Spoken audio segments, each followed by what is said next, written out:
గ్రామంలో మూఢ విశ్వాసాలు ఉన్నాయి ఏమైనా? మూఢ విశ్వాసాలు అప్పట్లో ఉండేవి. ఇప్పుడు ఇప్పుడు కొద్దిగా తగ్గినాయి స్వామి.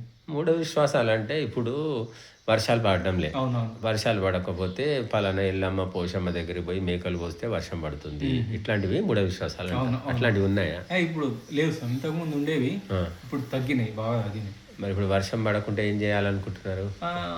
అట్లా మొక్కలు అంటే చెట్లను కొట్టేయడం ద్వారా ఉమ్. పర్యావరణము, నేచర్, ప్రకృతి దెబ్బతినడం ద్వారా ఇవన్నీ జరుగుతున్నాయి అనేది చాలా వరకు మార్పు కలుగుతున్నది, తెలిసిపోతున్నది. కానీ మొక్కలు నాటడం లేదు కదా, ఉన్నాయి నరకడమే తప్ప ఎక్కడ నాటుతున్నారు? చూస్తున్నాం కదా స్వామి, వాటర్లో కూడా అంత పొల్యూషన్. ఉమ్. నేను మొన్న బాసర వెళ్ళిన స్వామి. ఉమ్. బాసర వెళ్తే ఒక చిన్న బాబు అదే డైపరు మలము మూత్రం అంత పోసిన డైపర్ను తీసి ఆ గంగలో, మేము అక్కడనే స్నానం చేసి గంగలో తీసి అందులో మాడేసి అందులోనే ఆ బాబును కడుగుతున్నారు. ఎంత భక్తులం అని చెప్తున్నారు. ఎంత పాపం మూట కట్టుకుంటున్నారు. అక్కడనే స్నానం చేయడము, స్నానం ఏదో పవిత్రమైన బాసర సరస్వతి అమ్మవారు అని చెప్పి వచ్చి ఎందరో వచ్చి స్నానాలు చేస్తారు అక్కడనే అందరి ముందే స్వామి. చెప్పలేదా అంటూ అన్నగానే ఏం పరిస్థితి ఉన్నది, అక్కడ తీసిండు అటు వాడేసిండు. అట్లా ఒకటే స్వామి, మొత్తం పొల్యూషన్ అంతా కలుషితం చేస్తున్నారు. అట్లా ఉన్నది. ఇప్పుడు మన మన ధర్మము సనాతన ధర్మం ప్రపంచంలోకి వెళ్ళా మొట్టమొదటిది. కానీ మన ధర్మము ఎందుకు ఇట్లా వెనకబడుతుంది? జనాలంతా ఇట్లా రాక్షసులాగా తయారైపోతున్నారు. మరి నిజంగా ప్రపంచానికి మనం దారి చూపించవలసిన వాళ్ళము మనమే దారి తప్పిపోయాం. మనమంటే ఎక్కువ మంది జనం. ఇప్పుడు విదేశీయులు ఎంతో ఆకర్షితులవుతారు స్వామి, యోగా ధ్యానానికి ఎంత ఆకర్షితులవుతారు అంటే చాలా పెద్ద పెద్ద వాళ్ళు సైతం ఎంత ఆకర్షితులవుతారు అంటే హిమాలయస్కి రావడము, వాళ్ళు దేశాల నుంచి హిమాలయస్కి వచ్చి మహాత్ముల దర్శనం చేసుకోవడము, అట్లా చాలా నెలల తరబడి ఇక్కడే ఉండి ఆ ధ్యానము యోగా అట్లా చేస్తూ వారి అంటే ఏంది అనేది తెలుసుకునే చాలా మటుకు ప్రపంచ దేశాలు మార్పు చెందుతున్నాయి. కానీ మనం మాత్రము అసలు మన గడ్డన ఎంతో పుణ్యగడ్డ, అలాంటిది మన లోపల మార్పు రాకపోవడం నిజంగా. ఇంకొకటి, ఒకప్పుడు అంటే మనకు టీవీ లేదు, సెల్ ఫోన్ లేదు, ఏవి లేని పరిస్థితి కాబట్టి మూఢ విశ్వాసాలు ఉన్నాయంటే ఇప్పుడు అన్నీ అందుబాటులోకి వచ్చేసాయి సాధనాలు. ఫోన్లో మాంసాహారం గురించి నువ్వు అక్కడ సెల్ ఫోన్లో కొట్టావంటే దాన్ని మంచి చెడులన్నీ వచ్చేస్తాయి, ఏ అలవాటైనా సరే. మరి అన్నీ అందుబాటులో వచ్చినా కూడా ప్రజలు వీటిని వినియోగించుకొని ముందుకు రావడం లేదు, చెడిపోతున్నారు తప్ప బాగుపడటం కదా. సెల్ ఫోన్ ద్వారా అశ్లీలమైన దృశ్యాలు చూస్తున్నారు, అశ్లీలమైన పాటలు వింటున్నారు తప్ప దాంట్లో గురువుల ఉపదేశాలు ఉంటాయి, మార్గదర్శకత్వాలు ఉంటాయి, ఎవరు అది పట్టించుకుంటున్నట్టు కనబట్టాలి. ప్రతి ఊళ్ళో ఒక నలుగురు ఇద్దరు ముగ్గురు తప్ప మిగతా ఊరంతా ఒక సైడ్, ఈ నలుగురు ముగ్గురు ఒక సైడ్, ప్రతి చోట అంతే అయిపోయింది. అంటే అసుర గణం పెరిగిపోతుంది. మరి ఇక దీనికి పరిష్కారం మరి ఏమో, ప్రభుత్వాలు ఏమో నిమ్మకు నీరెత్తినట్టున్నాయి. ఏ పార్టీ అధికారంలోకి వచ్చినా ఒరిగేదేమీ లేదు.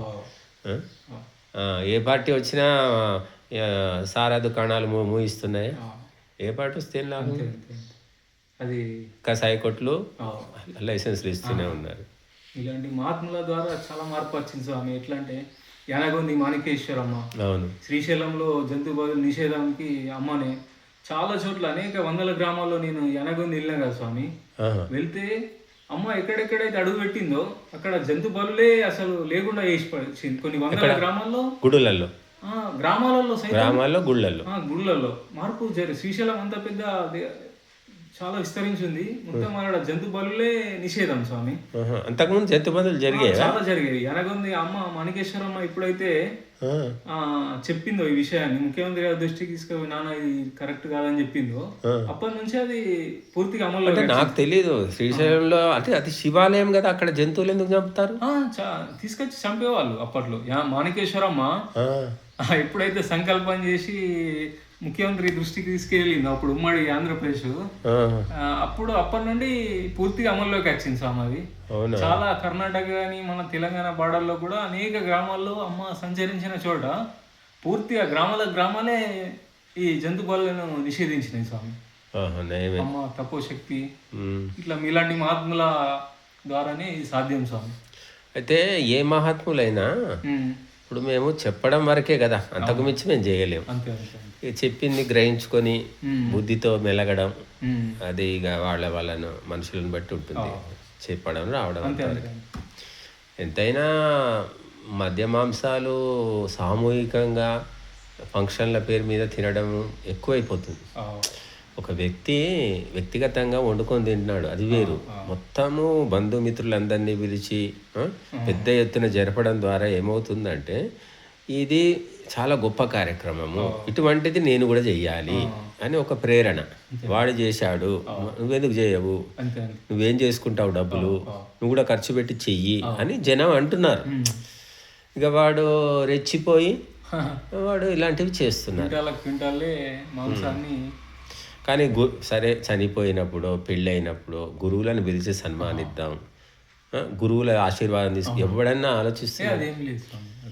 పెళ్లి రోజు లక్షలు ఖర్చు పెడుతున్నారు. లక్షలే. సరే, ఓ 20,000 పెట్టి గురువు గారు కారులో రండి, కారు డబ్బులు మేము ఇస్తాము, ఆశీర్వదించుకోండి, ఏదో మిమ్మల్ని సత్కరించు, ఎవడైనా అంటున్నాడు. అసలు నేనైతే నా జీవితంలో 35 ఏళ్ల నుంచి ఒక 5-6 నాకు తెలిసి 5-6 మాత్రమే, స్వామి ఇదిగో కారు డబ్బులు మేము ఇస్తాము, మీరు మా పిల్లవాడి పెండికి రండి, ఆశీర్వదించండి, మీకు ఏదో మేము ఇంత దక్షిణ ఇస్తాము అని బతికిలాడి చెప్పిన వాళ్ళ ఒక 4-5.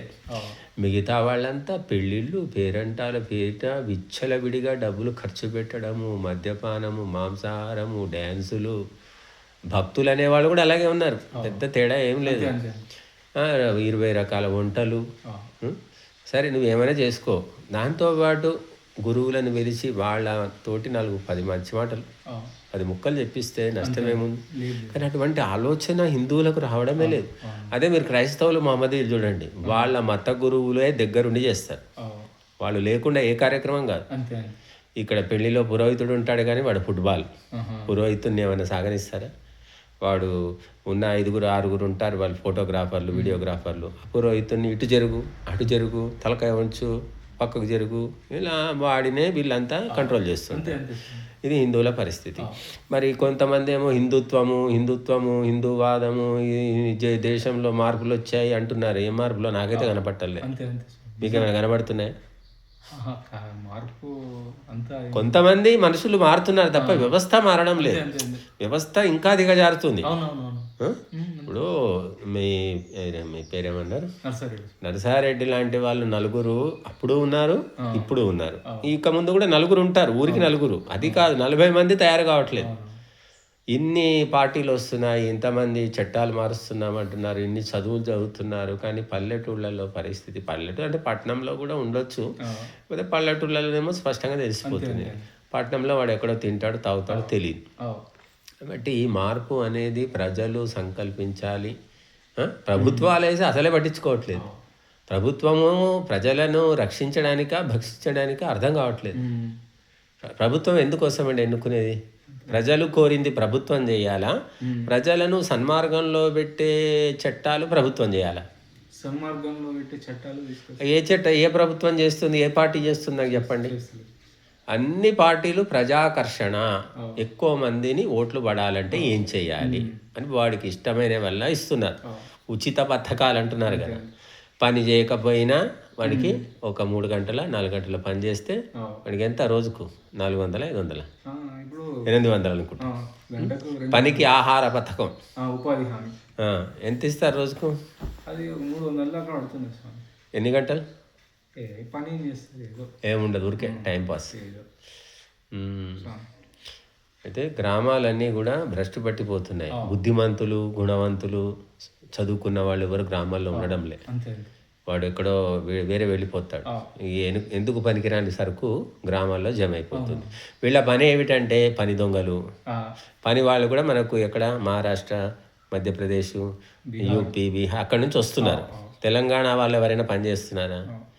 ఇక్కడ కూడా అంతే, మా ఈ ఊళ్ళో కూడా ఏం తెలంగాణ వాళ్ళు ఏంటంటే నాకు ఆ ఉద్యోగం కావాలి, ఈ ఉద్యోగం కావాలి, అదైతేనే చేస్తాను, ఇదైతేనే చేస్తాను, లేకుంటే నేను చెయ్యను.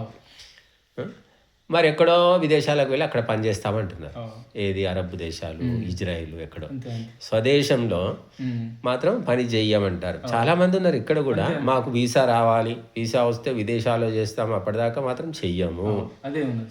ఒక పిచ్చిలాగా తయారయ్యారు. ఆ, కాబట్టి ఇటువంటి ప్రజలున్న దేశము బాగుపడుతుందా? సరే, విదేశాల్లో ఉద్యోగం ఇస్తాడు, ఎన్ని రోజులు ఉంచుకుంటాడు వాడు చెప్పండి? విదేశాల్లో పోయి నానా అవస్థలు పడేవాళ్ళు బోలెడు మంది ఉన్నారు. అంటే సొంత ఊర్లో పొలాలుండి, ఇల్లుండి, అన్నీ ఉండి కూడా పని చేయట్లేదు. ఆ, నిజమే. మీ ఊళ్ళో కూడా ఉన్నారు అలాగే. అట్లా ఉంది కదా, ఎక్కడైనా ఉన్నది. మ్మ్. బట్ దీన్ని ప్రభుత్వాలు మాత్రం పట్టించుకోవట్లేదు. అంతే. వాళ్ళ ప్రభుత్వానికి ఓటు వేయాలంటే ఏ రకంగా ప్రజలను మలుచుకోవాలి, ఆకర్షించాలి, ఇంతే అంతే. తప్ప ఇంకా వేరే ఆలోచన లేదు.